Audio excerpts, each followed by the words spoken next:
Assalamualaikum warahmatullahi wabarakatuh. Saya Muhammad Nibros. Di sini saya akan menjawab beberapa pertanyaan pada mata kuliah Organisasi dan Arsitektur Komputer. Yang pertama, mengapa memory cache sangat penting dalam sistem komputer? Memory cache sangat penting dalam sistem komputer karena berfungsi sebagai penyimpanan sementara yang cepat untuk data dan instruksi yang sering diakses oleh prosesor. Cache ini mengurangi waktu akses data dan meningkatkan kinerja sistem secara keseluruhan dengan cara kecepatan akses lebih tinggi, mengurangi latensi, optimisasi pemrosesan, menghemat sumber daya. Singkatnya, memory cache meningkatkan kinerja dan efisiensi sistem dengan menyediakan akses yang lebih cepat ke data dan instruksi, sehingga prosesor dapat bekerja lebih optimal. Nomor 2, perbedaan antara L1, L2, dan L3 cache.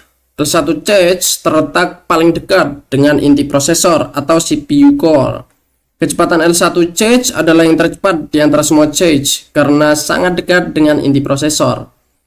Ukurannya juga paling kecil, biasanya sekitar 16-128 KB per inti, dan fungsinya menyimpan data dan instruksi yang paling sering digunakan oleh CPU untuk mempercepat akses secara maksimal.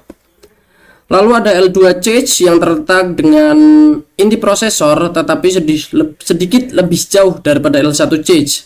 Biasanya L2 cache ini ditempatkan di dalam chip prosesor, namun tidak secara langsung pada inti. Kecepatannya juga lebih lambat dari L1 cache tetapi lebih cepat daripada L3 cache dan RAM.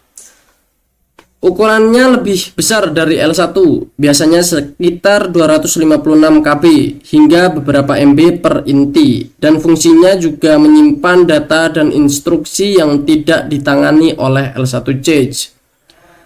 L2 ini berfungsi sebagai buffer tambahan, sehingga jika CPU tidak menemukan data di L1, ia akan mencarinya di L2 sebelum beralih ke L3 atau RAM. Lalu ada L3 yang biasanya dibagi di antara semua inti prosesor, bukan terhubung secara eksklusif ke satu inti. L3 cache sering terletak di bagian luar dari inti prosesor, tetapi masih berada di dalam chip prosesor. Kecepatannya juga lebih lambat dibandingkan L1 dan L2 cache, tetapi masih lebih cepat daripada RAM. Ukurannya paling besar di antara ketiganya, biasanya berkisar antara 4 MB hingga lebih dari 32 MB, tergantung pada jenis prosesor. Fungsinya sebagai cache terakhir sebelum data diambil dari RAM. L3 cache membantu mempercepat komunikasi antar inti atau core dan menyimpan data yang sering digunakan oleh lebih dari satu inti. Singkatnya, L1 paling cepat, paling kecil, dan khusus untuk setiap inti CPU. Lalu L2 sedikit lebih besar dan lebih lambat dari L1, masih khusus per inti tapi lebih jauh dari L1. Dan L3 sendiri paling lambat di antara ketiganya, berbagi di antara inti-inti CPU dan berfungsi sebagai lapisan terakhir cache sebelum mengakses RAM. Lalu nomor 3, penjelasan tentang mapping cache memory. Mapping cache memory adalah teknik yang digunakan untuk menentukan bagaimana data dari memori utama atau RAM ditempatkan di dalam memory cache. Tujuan utamanya dari mapping ini adalah untuk memastikan data yang sering diakses tersimpan di cache sehingga proses pengambilan data lebih cepat dan efisien.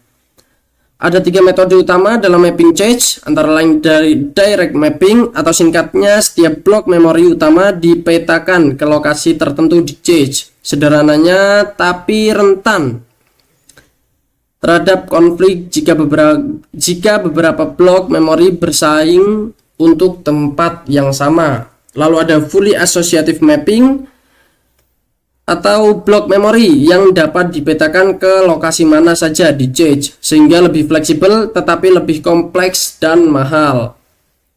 Lalu yang terakhir ada set associative mapping atau gabungan direct dan fully associative. Cache dibagi dalam set dan blok memori dipetakan ke set tertentu tetapi dapat ditempatkan di mana saja dalam set tersebut.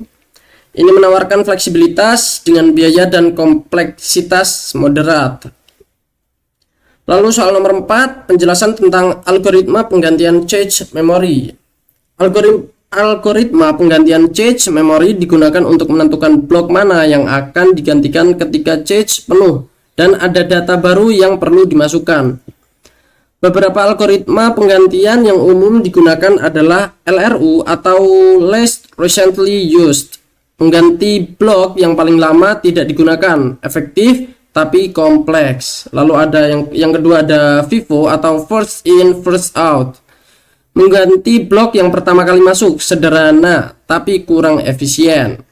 Lalu ada random, memilih blok secara acak, mudah diimplementasikan tapi kurang optimal. Ada juga LFU atau Less Frequently Used, mengganti blok yang paling jarang diakses, efektif tapi memerlukan manajemen data yang rumit. Yang terakhir, penjelasan salah satu memori yang saya gunakan saat ini. Ada memori SSD NVMe Gen 4 atau Non-Volatile Memory Express generasi keempat.